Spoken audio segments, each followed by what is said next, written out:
Okay, hello everybody. I see some people are still connecting to audio, so I'm going to give them a few moments. We are expecting several people to be joining this call. For those of you who do not know me, hello, my name is Charlotte Mucan. I am the Executive Director of the Pelham Arts Center, and I am really thrilled that you are joining us today. We had a professional development series this past fall for artists, and I see some familiar faces, so it's wonderful to see you again. And this is something that we will be continuing. So please do look on our website for our upcoming events. You can also make sure to follow the Pelham Arts Center on Instagram and on our Facebook page. And also check the website for all of our upcoming events. Currently on view, we are open to the public. We do have safety protocols are in place, so masks are required with temperature checks for entry. But we do have an incredible exhibition up right now that's called With Every Fiber, curated by Anki King. This exhibition has installation and all sorts of works made by fiber artists, contemporary fiber artists from very diverse exhibition, and I encourage everyone to just stop by, check it out, and make sure that you get to experience that exhibition and that it's in person. We are also having some virtual studio visits with the artists throughout the month, so please check those out in our upcoming virtual programs as well.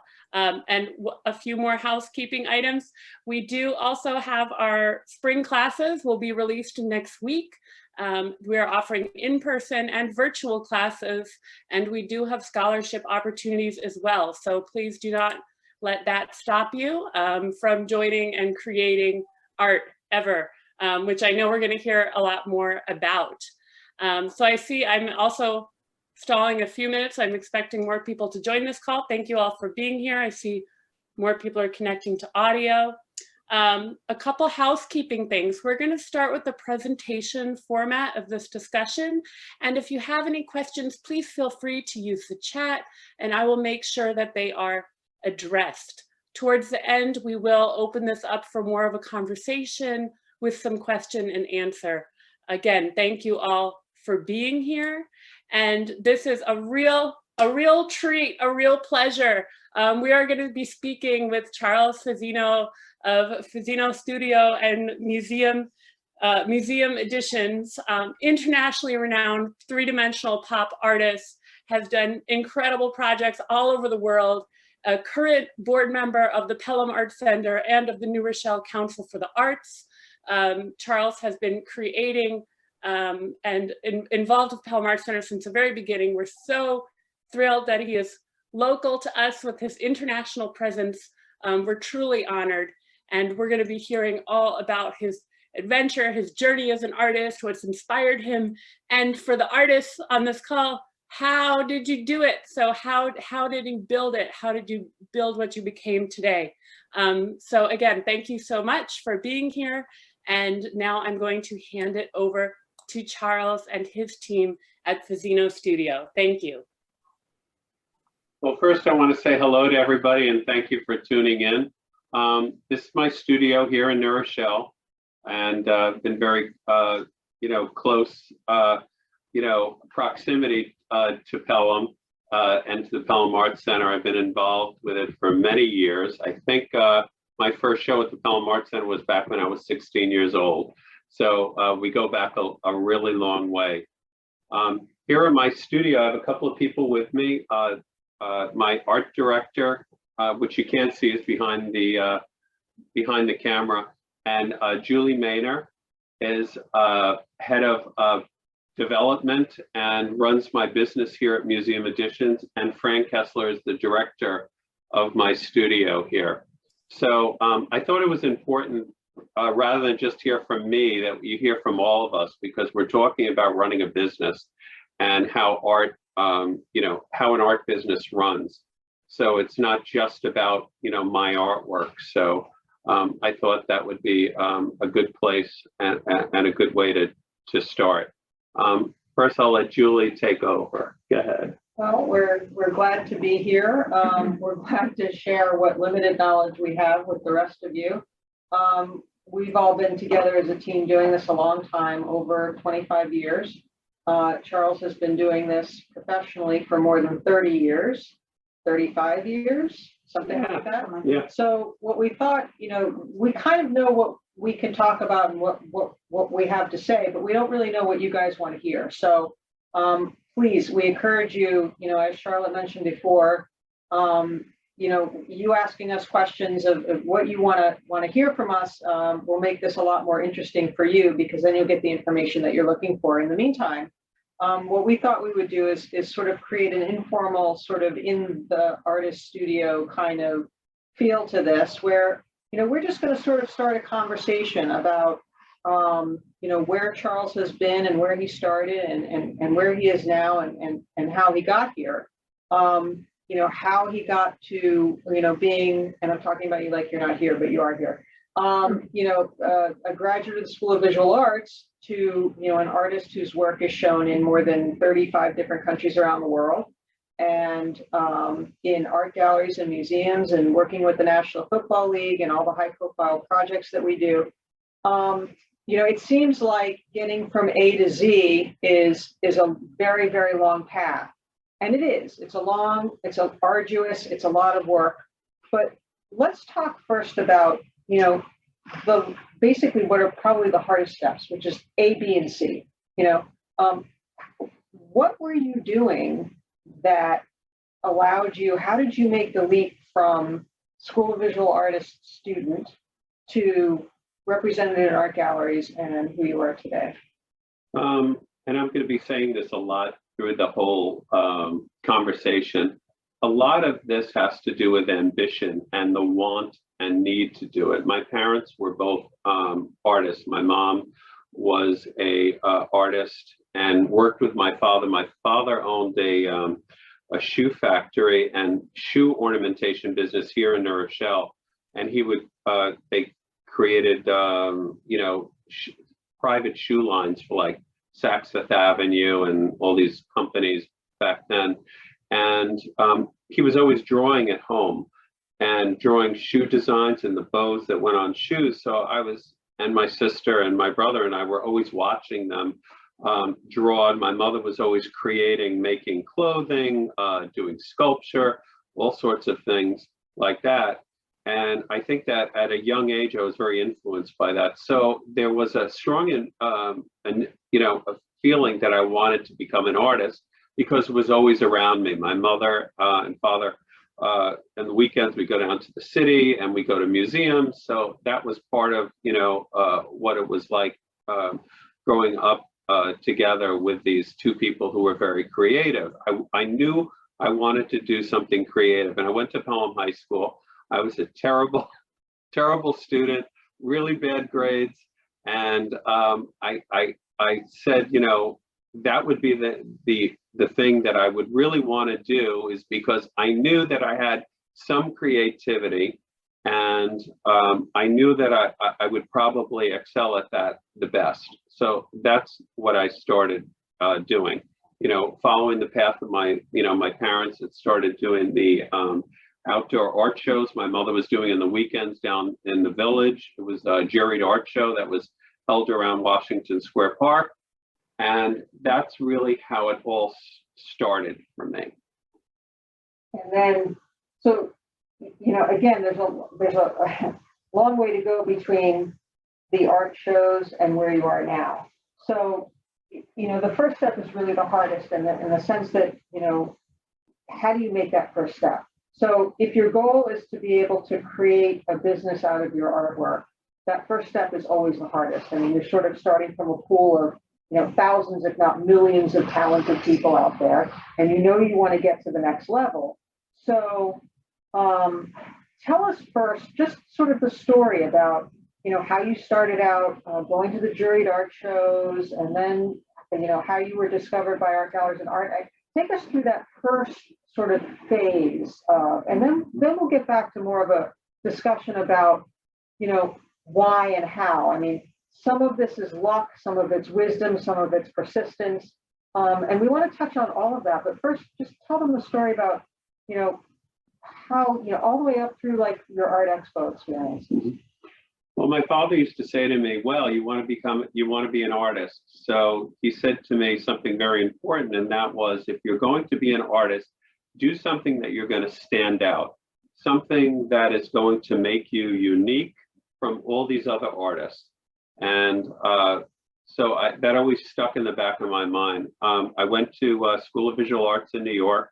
I think it was the first year that they were, the first year that they were, had a Bachelor of Fine Arts degree. And I felt I wanted to do illustration, maybe some printmaking and photography. Those were the three things I wanted to do. In the early days, I was constantly creating in school and doing a lot of school projects. And my mom was always in the home buying pop-out books. So I love them, my sister and I, and all types of pop-out books. And while I was in school, my illustration style that I was developing at the time, I thought that I wanted to, you know, thinking about what my father said about doing something different. So I decided that I would sort of put all these things together. I started at a show in the Washington Square Park where my mother was exhibiting, and some of my friends also. And my first trial, I should say, is I took some of my paintings that I had, and I made with a local printer, made some prints of them and tried to make a pop-out book. And I showed them at the village show down there, some of my paintings, and then a couple of these three-dimensional pieces. And this was in 1980 or 81. And I showed them, and they were very popular the first time I showed them, because people saw them and thought that they were very unique and different. And I think that was the standout. And by the end of the show, I didn't sell any of my paintings that I had created, my flat paintings, but the three-dimensional pieces all sold in that first weekend. So I knew that I was onto something. It was something that was different, and that's how it all started. And is that when you were discovered by an art gallery, right? Which was the first art gallery that took in your work, and they happened to see you at one of these shows? It was a local art dealer that was in Scarsdale, and she had come down to view the show. In the 80s, it was a really, really important time. Keith Haring showed in the outdoor art show in Greenwich Village. Jackson Pollock, many people through the years have showed in that show, and it was originally created because of economic times in the 1930s. I think it started, one of the mayors started this, and it was in those days, in the 80s, it was the heyday of the shows. And an art dealer came up to me, and she loved my artwork, and she said, you know, you should really do these pop-out things with, she called them things, with a better printing process. And I said, you know, I took silk screening at School of Visual Arts, a couple of courses, but I didn't really have the means to do it multiple colors and to have the right instruments and so forth to do it on a commercial level. So we pulled our money together, and we then decided on take a couple of my really pieces that people really resonated with people, and people that were seeing my artwork, and we showed them at my first show at the New York Art Expo back in the early 80s. And the first time we showed them the handmade silkscreen with the three-dimensional process, it was just a hit from day one. So I'm going to take that and I'm going to put it in some business terms, because unbeknownst to you at the time, you were already starting to lay the building blocks of what it would take to build an international publishing business. So, you know, a lot of people, like I said, might think there's a big difference between what you were doing then and what you're doing now, but there really isn't. It's very much all built on the same principles. You started the building blocks back then, and we've just continued to build on them, build on them, build on them, build on them. So the first thing that any business has to have is a product, right? And, you know, talking about your artwork as a product, I know we hate to do that, but that's what it is. It's a product. So, you know, what your dad told you was incredibly intelligent. You know, the idea that you have to have something that's different, because there's a million talented artists out there. And, you know, it's a question of doing something to distinguish yourself in a marketplace that's already very crowded, right? Yes. So, you know, product, I'm just going to, business term, product is where it all begins. If you don't have the product, you have nothing. So we, as people who have worked with Charles for a long time, are very lucky because we have the best product. And we're able to distinguish ourselves in a marketplace because he has created something that has been very difficult for other people to replicate, and is very unique, and special. So, I mean, that was the first thing that you did right. You know, the second thing that you did right was distribution or exposure. And, you know, showing people the artwork at these art shows was obviously the first step in doing that. But I also want to point out to people that one of the factors in creating a successful business that people often overlook is luck. You know, it's luck. Some of it is luck. This Definitely. person, you know, you never know who is going to be walking by at one of these art shows at any given time. And, you know, the difference is, you know, it's why you have to sort of show up every time you're showing your artwork, because you never know who you're talking to, right? That's true. You know, every show, every exhibit that you do, it's a learning experience, and it is exactly, you don't know who is going to see the work. And I was thinking about this before, is if I did not meet her at that time, and who actually ended up becoming a partner in those days with me, because I didn't have enough money to do all this expensive multicolored silkscreen process that I wanted to do to really replicate my paintings, to really look the right way and to have the amount of colors. I didn't have that. So it was important that we met. So, and that was just the luck of, you know, what happens.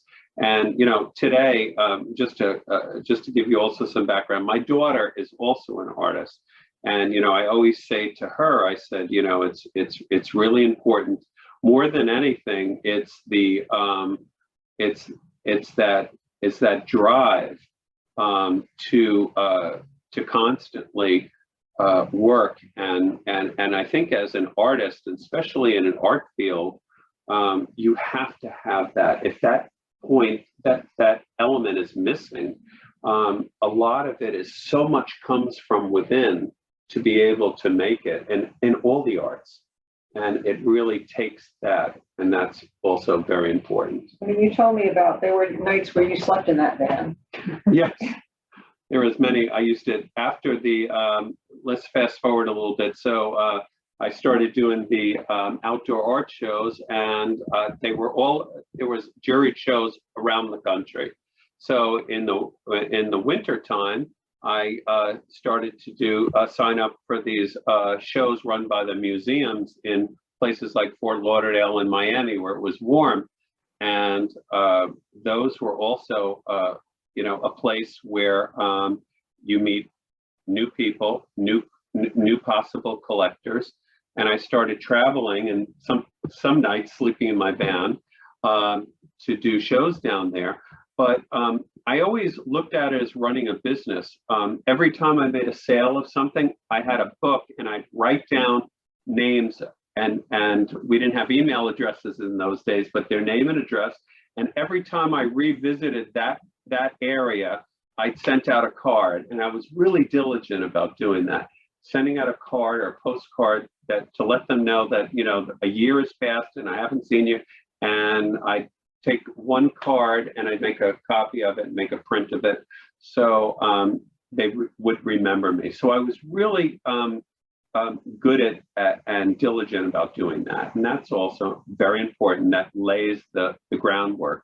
And today, as you were saying, it's so different today, you have the internet, there's so much, all the social media that you could take advantage of. In my time, when I first started, I didn't have any of that, but it's really the same thing. Exactly the same thing. Now we've got product. Now you're starting to talk about marketing and customer service, because again, business terms that apply to everything. You could be the most talented artist there is, but if you don't have marketing and the right pricing and the right distribution and the right, all of those things have to go together. I think there was at some point that you realized that you couldn't do all of that by yourself.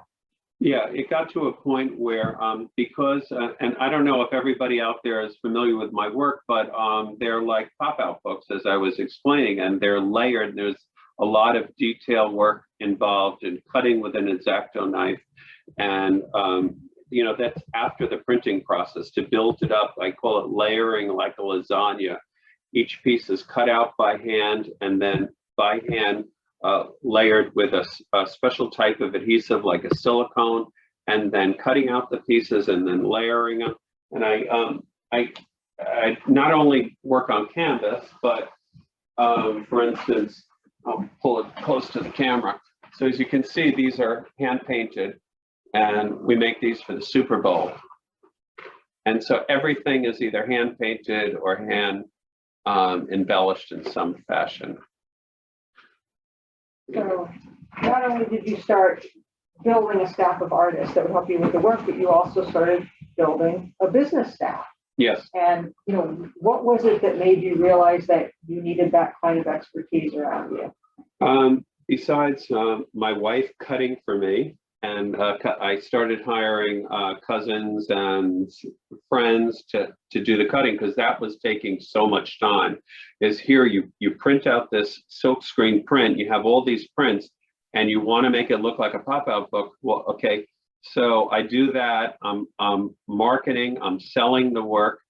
I got to the point where I was losing my mind because there's so much involved. So I started hiring friends, and that process got easier. And then through this art expo that I was doing every year, now instead of just collectors that come to an art show to see it, now there is galleries who are looking at the artwork and starting to order the artwork, and to keep up with that demand just was very, very time consuming. And I realized I needed to hire somebody to help me, and that's how it started. Right. So now we've sort of jumped a little bit we fast forwarded from you're in your van, you're doing the juried art shows, now to a publishing company. Right. And, making that leap again for some people may seem like this huge leap. It's really not. It's basically doing all the same things that you were doing, but doing them in a much more sophisticated, larger format way.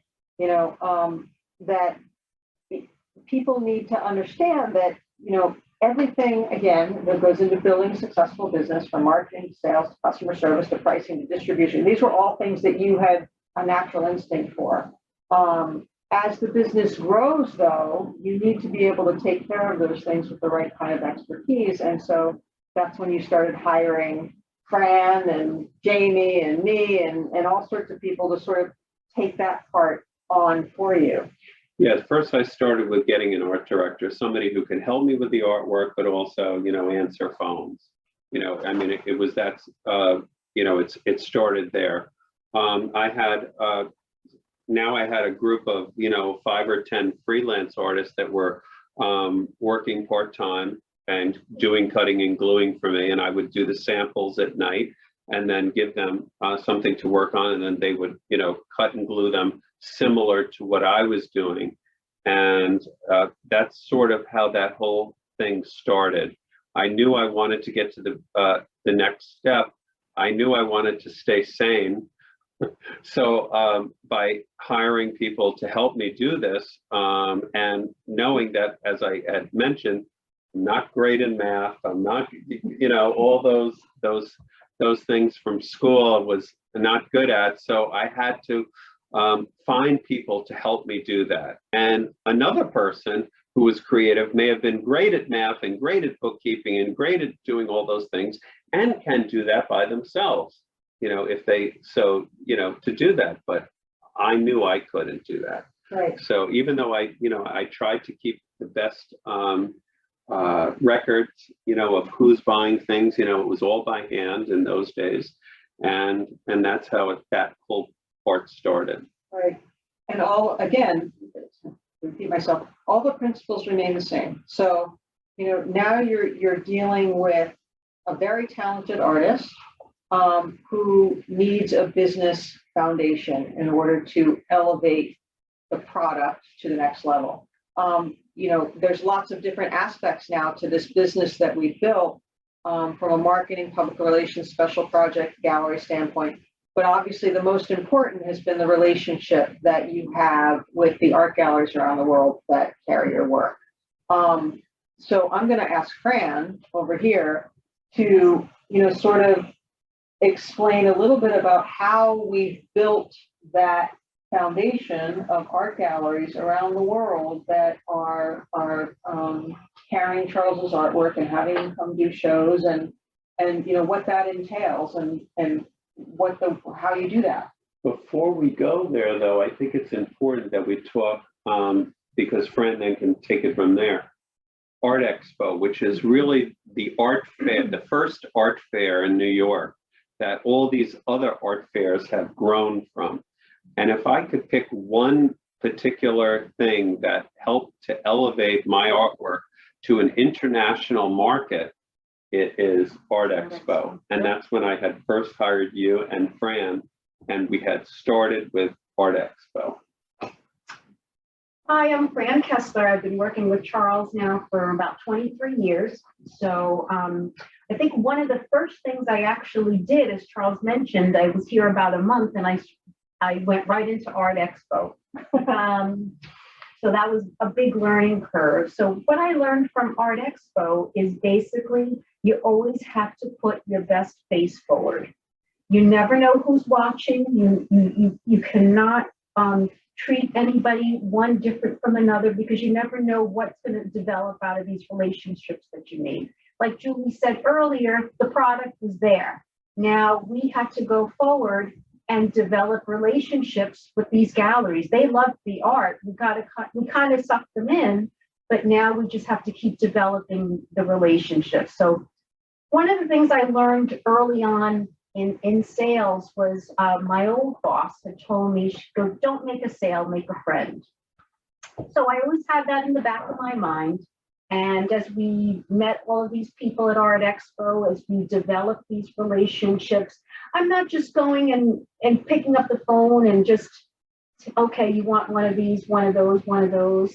I just developed a trust with them. These are people that I've actually became almost part of my family. They have my cell phone number. They call me on the weekends. They trust me. They know they can reach out to me. They know that we're going to take care of them. And I feel is the most important part of my job, is always keeping my best face forward. No matter what kind of day I'm having, if I'm answering the phone, I can't let it show on the other end of the phone. I have to just start fresh. I have to have everybody listen to my voice and say, oh, okay, she's okay, we can trust her. And it's just building these relationships. It's every little detail of the artwork, whether they want a customization in their piece, if they want whatever, they're trusting us. And also, I think it's very important about the type of people that we have in our galleries as well, because they're going to be the people that go and face the actual consumer. So if we don't pick the right galleries to represent Charles, that can be a negative thing as well. We want an extension of Charles and of me and of Julie into the galleries. So we also feel that it's very important to do that. We also did a lot of research about who was going to carry the work. We also felt it was more important to have fewer galleries that have the right qualities in a gallery and in people representing Charles's work, as opposed to many galleries all over. That's not really what we're looking for. So again, it's a lot of hand holding, it's a lot of trust, it's a lot of relationship building. You know, that's what I pride myself on, that I've been doing all of these years. And it comes down to even to the minority details, even in the shipping department. You know, I work hand in hand with the shipping department with the orders that have to go out. We have to make sure that the last person that sees the artwork before it reaches the gallery or the end customer, it's got to be perfect, because, you know, we don't want any bad tastes in anybody's mouth. We want it to be a reflection of Charles. We want it to just be as perfect as possible, you know, and things happen and you smooth things over. If there's issues that come up, we try to take care of it right away. We stand behind our product, and we stand behind the brand that we've created for Charles Fazzino. And I think that's basically the most important thing, is just have that trust, have that relationship with your customers, and know that they'll come to you at any time. And that's what we're very proud of that here at Fazzino Studios. And that's what you said also. She said branding. Just going there. Branding That's the whole key. Has been a very important part, is, you know, even in the days, you know, of the 80s and the 90s, you know, I always had a good sense of what my brand looks like and what it should look like. You know, in the early days of those shows, we used to give whatever new piece I came out with, we used to those big shopping bags. So the show that had whatever, I don't know, 500 different exhibits, booths, At least. you know, it was because it was the biggest art fair then. You know, people were walking around, and I made sure on the gusset of the bag to put my Fazzino logo down the side. And we were just giving them out. And there were these beautiful bags that were all shiny in those days, and people would fight over them. And you go anywhere in the art fair, and they were carrying my bags around. So anything that, you know, in those days, even before the internet, to market the work, to really get it in front of people was really important. And I think I had a good sense of branding in those days, and it's really carried over. And we still, you know, are sticklers about, you know, my brand, my logo, and, you know, and we've been very careful that we've even trademarked it in China and around the world. So that's also been important. The part of branding, I mean, I think that, you know, one of the things that we're proud of is that, you know, it's sort of what Fran said, that, you know, the brand emanates from Charles, but there's so much that goes into building a brand that you want almost everything that we do, and almost everything that we do is a reflection of you, of Charles. So, you know, branding is so much more than just the use of the trademark. It is, you know, the look of your website. It's the events that you choose to commemorate or not to commemorate. It's the charitable organizations that you work with. It's the creation of an entire sort of experience of what it means to be part of the Fazzino family. And we try to make people who are not just our gallery owners, but also our collectors and anybody that we work with, vendors, customers, all part of sort of that Fazzino experience. It's not just that you're buying a piece of Charles's artwork, you're becoming part of the Charles Fazzino family. And that's what branding is all about, is that there is a significance to that, to what that means, that Right. there's, you know, there's an emotionality to it, that you're not just buying a piece of artwork, but you're buying quality, you're buying fun, you're buying whimsy, you're buying something that's special that not everybody else has, that, you know, and the biggest part to recognize is that, you know, we're not selling widgets. So I use that in my interviews all the time. I mean, you're not selling widgets. So we're not Coca-Cola. We're not a business that's just putting out a product at a price and waiting for people to buy it. We're basically selling, if you will, something that nobody ever needs ever. Like, you never hear somebody, this is not a basic need that anybody has, is to put a piece of art on their wall. So No, art's emotional. art is emotional. Yeah. And so everything that goes into running your business, in terms of supporting the sales of that artwork, also has to be somewhat emotional. Yeah. And talking about branding also, another thing that is an important step of what's led to, I think, the success of my artwork has also been co-branding. So remember back in the early days of Art Expo, I had Hanna-Barbera, when it was not owned by Warner Brothers, came by my booth and loved my artwork. And I did this big thing of Fred Flintstone and Wilma in New York. And they came by and they were looking at it and they said to, I think Lula said, does Charles get permission did he get permission to draw our characters? And Lula came over and said, I think there's somebody here from Hanna-Barbera. You should go over and talk to them. And so I was like, no, I didn't get permission. I decided to just do the Flintstone characters. And they said, well, we can either sue you or you can work with us. And they loved my 3D artwork. So they said, why don't we do a piece together? And that's how it all started, with this co-branding process. So Hanna-Barbera were still alive in those days. And just a short little tidbit, this building actually was originally part of the Terry Toons studios, where Hanna-Barbera started before they went to LA to open up their own animation studios. But back to Hanna-Barbera. So anyway, so the first time I came out, we introduced these Hanna-Barbera pieces that were mixed with my themes in 3D. They were a huge hit. And that was really the first time that I got started co-branding, and that led to sports, where people would say to me, why did you do something on the Yankees? And then I approached the Yankees to use their logo of their the Yankee logo, and they gave me a license to do Yankee Stadium. And it's sort of how all my branding and co-branding started. Yeah, it's snowballed into not just co-branded product, but also a whole spectrum of event marketing. Right.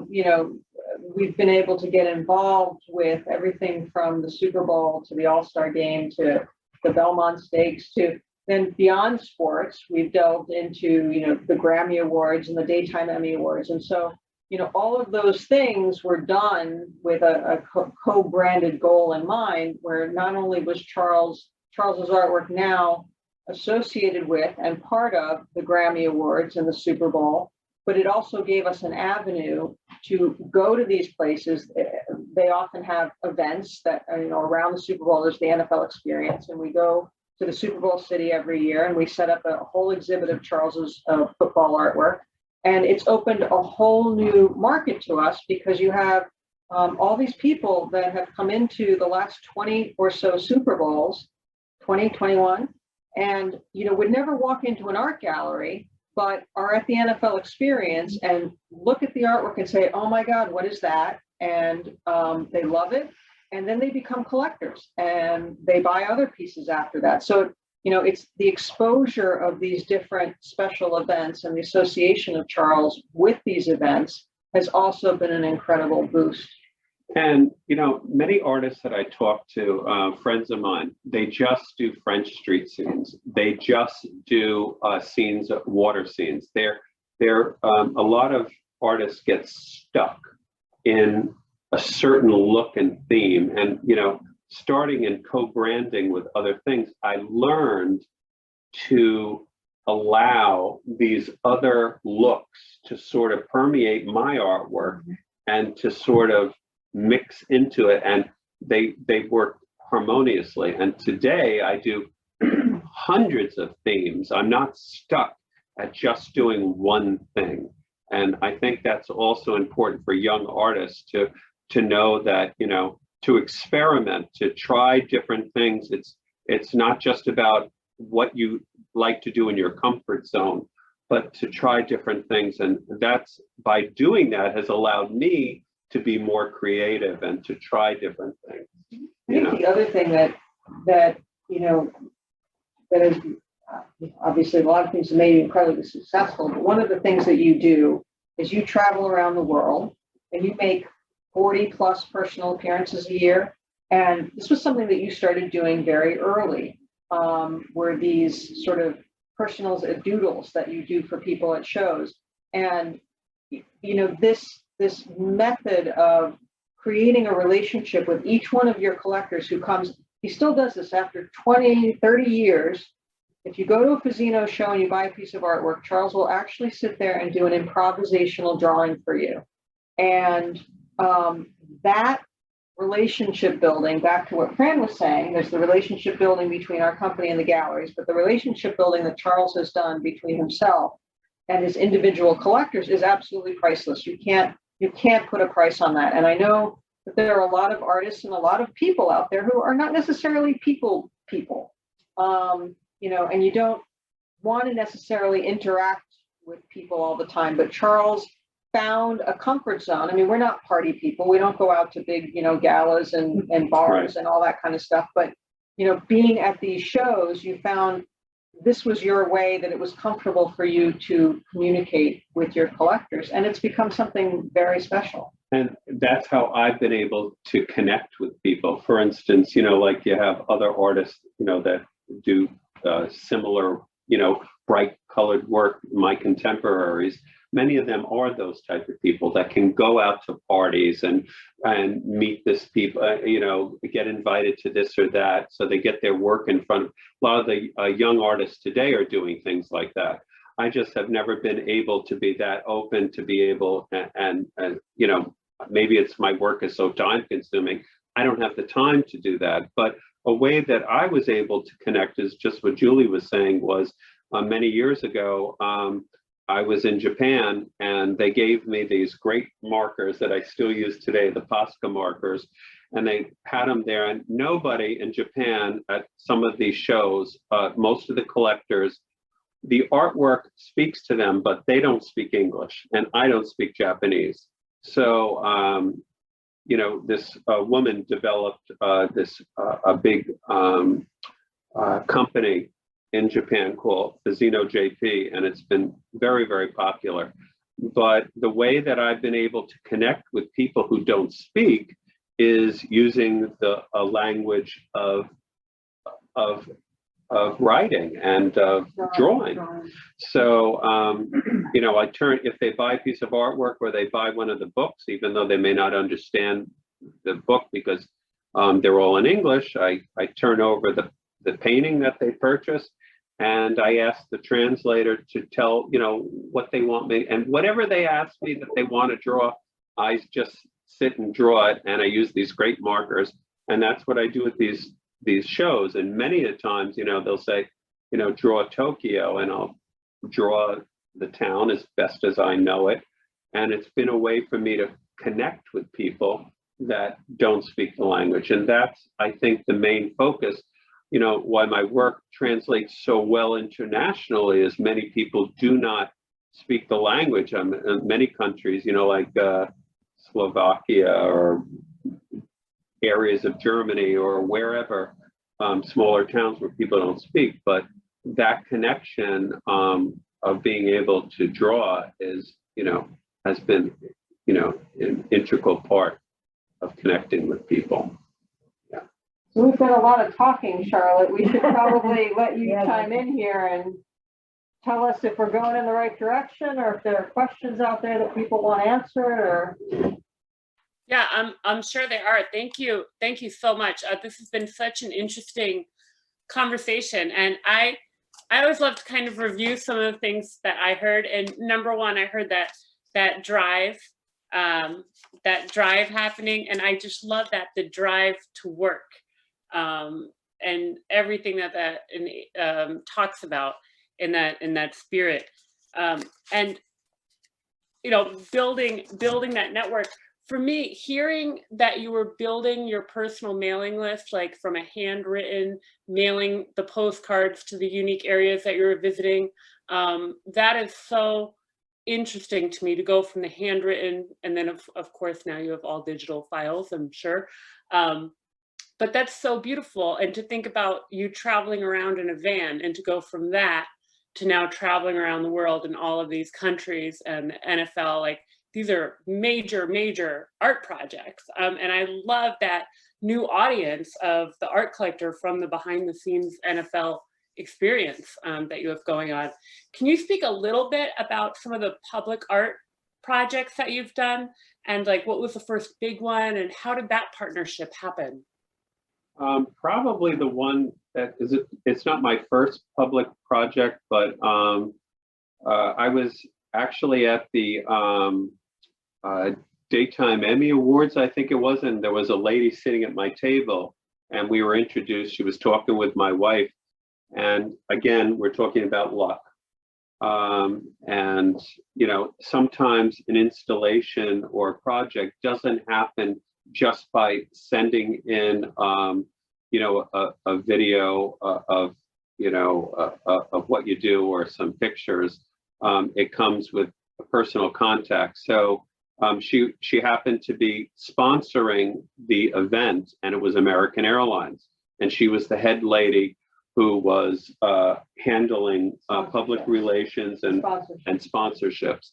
So she was talking to my wife, and she loved my work. And then she said to me, you know, we should do something together. And of course, rather than just forget about that, I follow it up. And we talked the following week, and she had this idea to, she wanted me to do something about American Airlines. In New York, it was a legacy piece, yeah. Yeah, they were coming up on an anniversary, and they wanted me to do a legacy piece.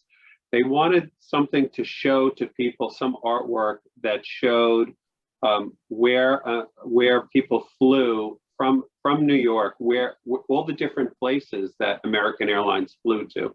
So I came up with this idea to do this, you know, this big painting of New York and just having all the destinations in it.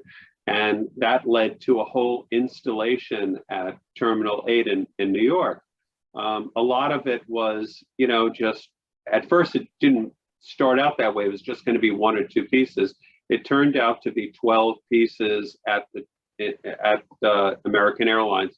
That's still there today. I think this was about now 8 or 9 years ago. Longer, way longer. Longer than that? Okay. And so when people come to New York and they're going down to the baggage claim, one of the things they see is this huge mural that took all of us here at the studio working on for months. And it has mobiles hanging, and it has a whole greetings to New York piece.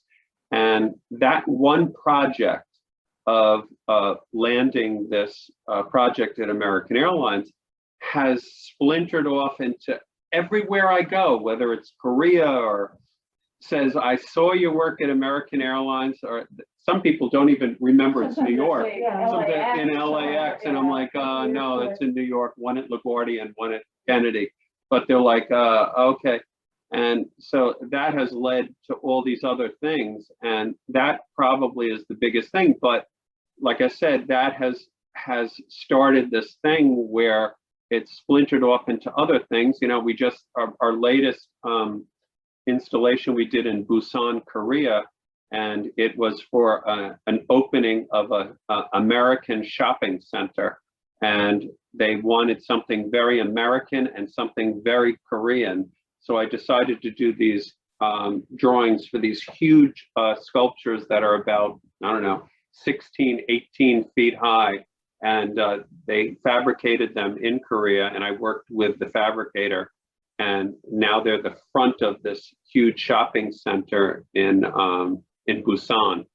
And then COVID started, and I haven't even got to see the final installation yet, but that's still going on. So that's the most recent. But yeah, so it's I would like to do more things like that. You know, and some of my objectives is what I'd love to be able to do more of is get into have more shows at museums, and that has been a very hard thing. You know, I've had a couple of nice shows. Most of them have been in museums in Florida, and I had a very big one in the Fort Lauderdale Art Museum, and it's already a number of years ago. But that also many people saw, and that splintered off into other things. People see it, and other things happen. So I find one important thing in as an artist is that, and a lot of other things in life is you know, not to turn down anything. And one thing is a building block to another. And a lot of artists don't realize that, you know. Also charity events, you know, Fran handles, I don't even know how much artwork we give away. And I always tell artists, and I tell my daughter the same thing, you know, my daughter will say, Dad, they want one of my pieces for free to auction it off at a charity event. I said, Heather, that's the most important thing you can do. If you want to get your art out to the masses, to a lot of people, you know, give a piece to this charity or that charity. A live auction is a great place for people to remember your name. And now we do, you know, any charity, any company that calls us, we always have something to give them. Yeah, we don't right? turn anybody away. Yeah. We always have something. So whether it's a small piece, a poster, or a large painting, a 3D piece, whatever, I found that it's been the best marketing and branding for me is just to be able to give something away, but you get so much more in return because you don't know what person is sitting there at that auction and who sees the work and they remember it. And maybe when they're in an art gallery, they buy it then. You know, it all comes back. It's all very, very. And you've parlayed that into a lot of charitable projects as well. Yes, You were National Vice President of MBA. You've been to summer camp, MBA summer camp, and actually created an original painting with the disabled kids there. Yeah.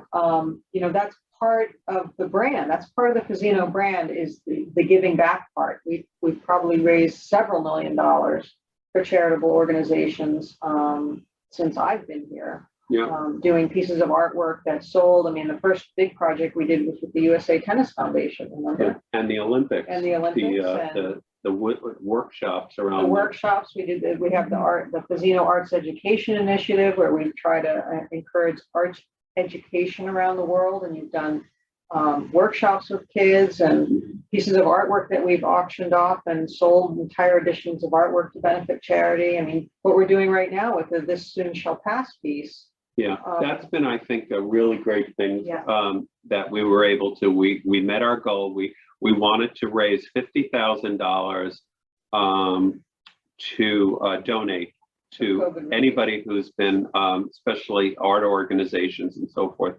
who have been affected by this epidemic.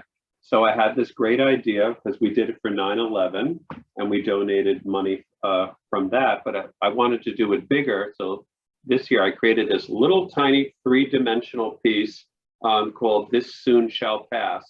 And it was a scene of all around the world and a rainbow in the sky and this saying going across the top. And I showed it to a gallery in Germany. Immediately, what did you take, 100 pieces? 250 pieces. So, and it's an open edition, not limited by a numbered edition, which most of my pieces are. But that, and we just kept showing it on Facebook and Instagram, and it just took off. So, and mind you, the piece retails for what, around $500? $500, and we've been able to raise just from one piece $50,000, and we've now donated monies to School of Visual Arts and name a few.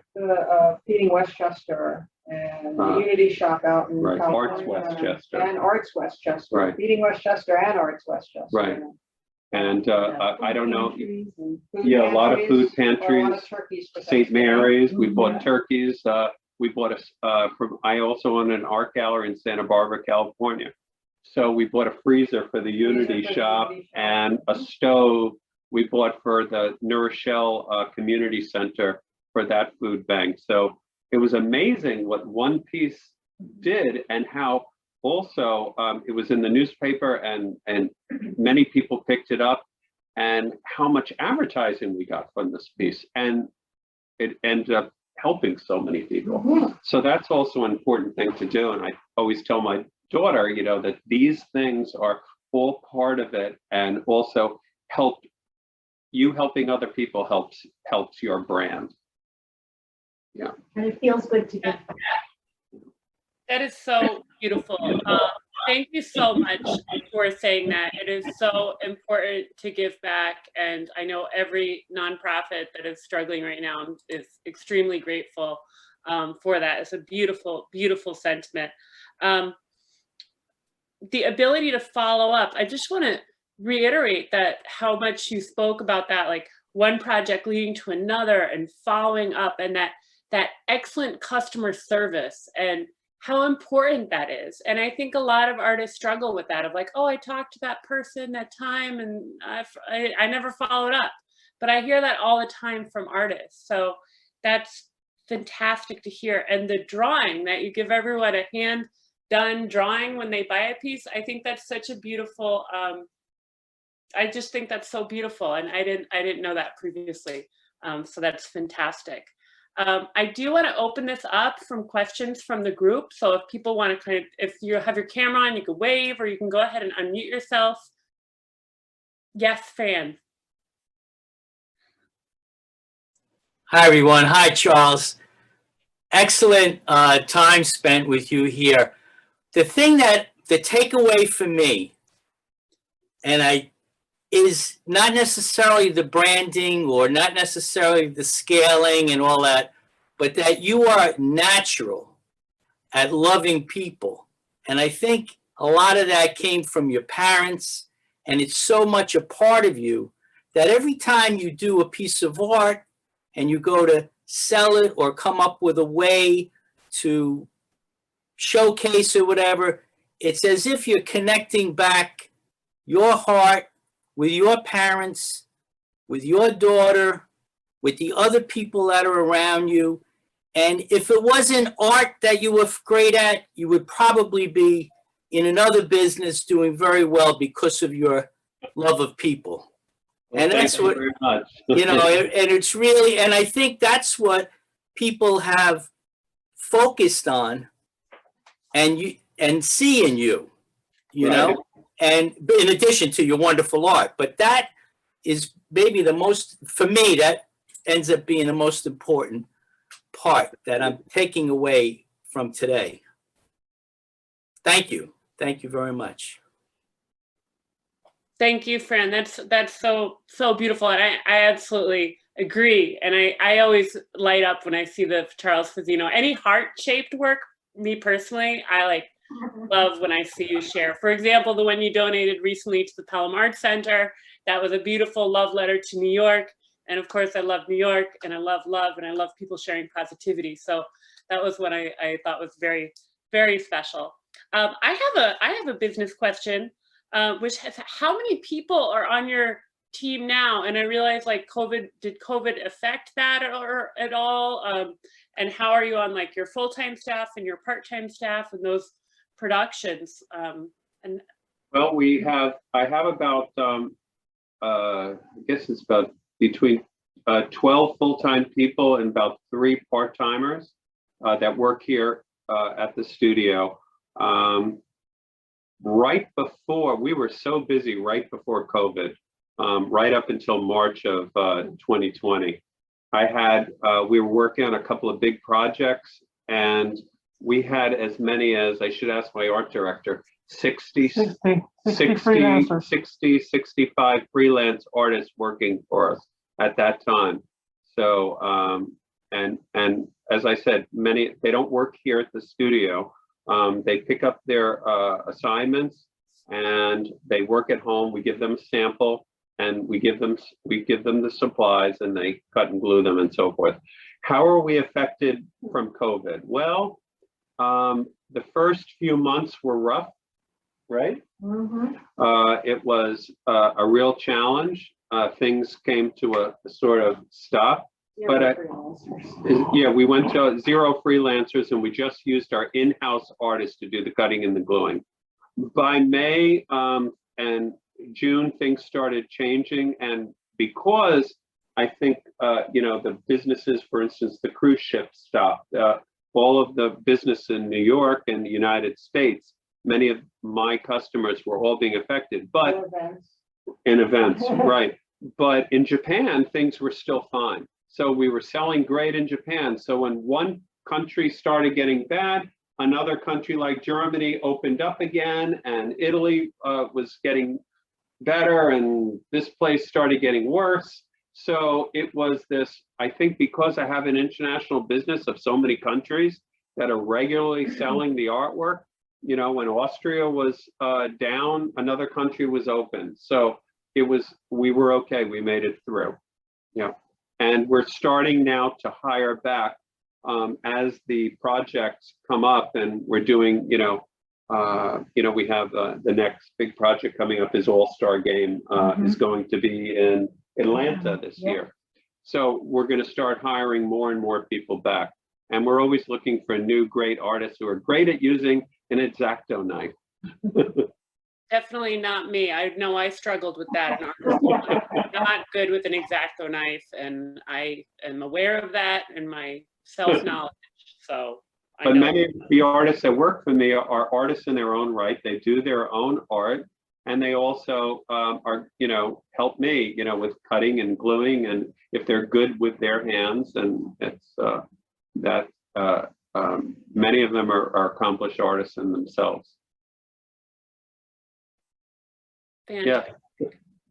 Oh, go ahead, Sonic. I see you. Hi, thank you.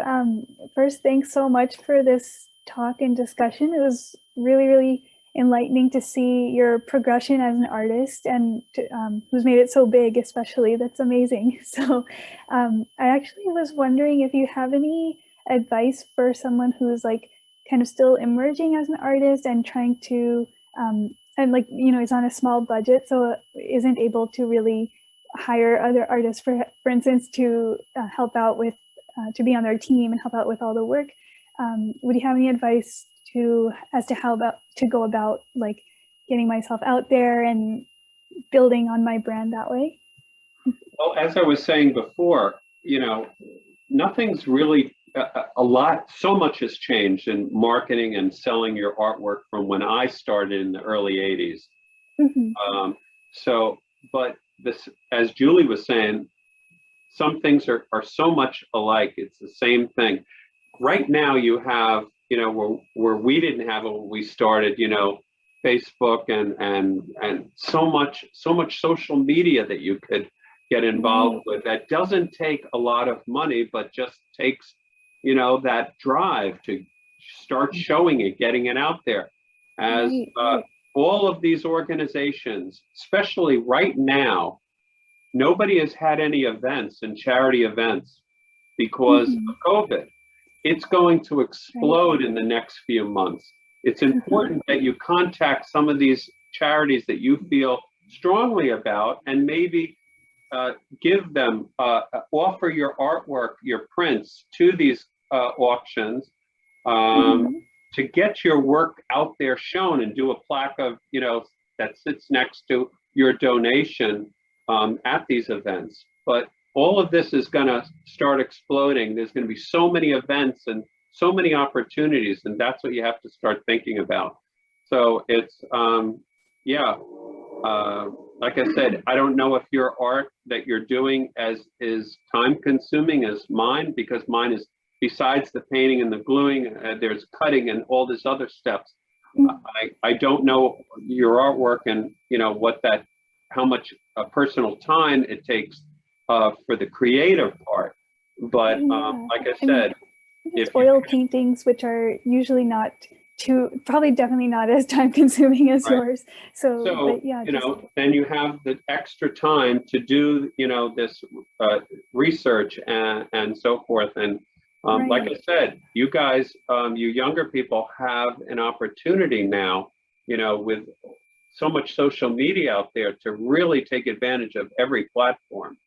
Yeah, definitely. That we didn't have in those days. And like I said, there may be still shows and places where you can get your work shown physically, so people can physically see it. I don't know about the shows today, of exhibits and so forth, art fairs, but I'm sure that there's some that you should investigate. Absolutely. Yeah. Thank you so much. I appreciate that. You're welcome. Great question too. And as far as opportunities for artists and young artists, I have one more question. We'll wrap up soon. But what about, because you mentioned your friends, when you were showing at the beginning, right, in Washington Square Park at those outdoor art fairs, and what element of like artists and community or your friends that are artists, and how has that played a role in your career? Well, I think as an artist, we all learn and from other artists. You see what they're doing, you get ideas. You know, obviously going to museums also does that, but community is a large part of it. You know, I haven't been really that closely involved up until the past, 5-10 years locally. I've been doing so much international stuff and events and so forth, but I started getting involved with the NERCA here in New Rochelle, and they started, when I first got involved, they told me their idea about opening up art studios to the public here in New Rochelle, and that's how this whole thing started. It got me involved in doing that, and that has been also an important element of connecting with local other artists that I didn't know even existed in New Rochelle. So I think that we all can do that in our own neighborhoods. Excellent, absolutely. And I think any sense of, at this point, you're an inspiration for up and coming artists. You're established internationally, but it's so cool that we have this opportunity to talk to you today. So I really, really appreciate that. And now I see we are a little over time. So I'd love to hear just any kind of wrap up, kind of last words of wisdom, advice from your team and your studio, and things we should be aware of, on the lookout for, anything you want to end with. I would just like to respond to, I can't see without my glasses, I don't know your name, but the question that you asked, saying that you don't have a lot of money to invest in some of these things. And I think what I'd like to make very, very clear is that a lot of what we're talking about when you're starting out doesn't require any money. It's really simply being conscious. It's following up, like Charlotte was talking about, like not missing an opportunity that comes your way. It's treating each and every person who expresses any kind of interest in your artwork with the seriousness that, engaging with them, taking advantage of that, showing up, being in places, keeping track of who likes your artwork and what can be done with it. These are all, the basic principles of marketing and sales that don't cost any money. And what Charles was saying is getting it out there and being persistent, finding different social media outlets and being repetitive and getting it out there over and over again. And if you're posting on social media, pay attention to people who are commenting about your artwork and respond to them and try to engage with them and create a relationship, an ongoing relationship with them. These are all things that don't cost any money, but that so few people do very well. And so I just want to, that's, my feeling is that you can do it. You don't need to be, have a lot of money to do it. You just need to know what the basic principles are and follow them. Yeah. That's amazing. Thank you so much. Yeah, definitely. Yeah. And just keep your best face forward. That's the most important thing. I can't even tell you how many times I hear, I met you when you were showing Charles's work 20 years ago, but I couldn't afford it then. But now I can, and they're buying their first pieces of artwork. They remembered you. So any warmth that you can show them, engage, like Julie said, engage with them. Just give them your best face forward always, because you never know what's going to come from it. Definitely. I mean, we get one of the philosophies I have is I never turn down a phone call or an idea. So, a lot of people sort of screen their calls and they go, oh, that's going to be, some crazy idea that doesn't work for us. And, one of our largest projects came from the Fazzino ride. The Fazzino ride and Fazzino Palooza came from you know, just sort of whacked out phone calls with people calling with these crazy ideas, and most of them don't pan out, but you know, they're all worth listening to because you just never ever know. Right. I just to add to that, we created this bus ride. Nobody would have ever thought that would have happened. We ended up actually getting a nomination for a Drama Desk Award for the Fazzino ride in New York City. And Julie and I, when the guy came to us and told us the idea, we thought he was just kidding us, you know, about putting together this theatrical ride with me narrating it. And I was like, that's crazy.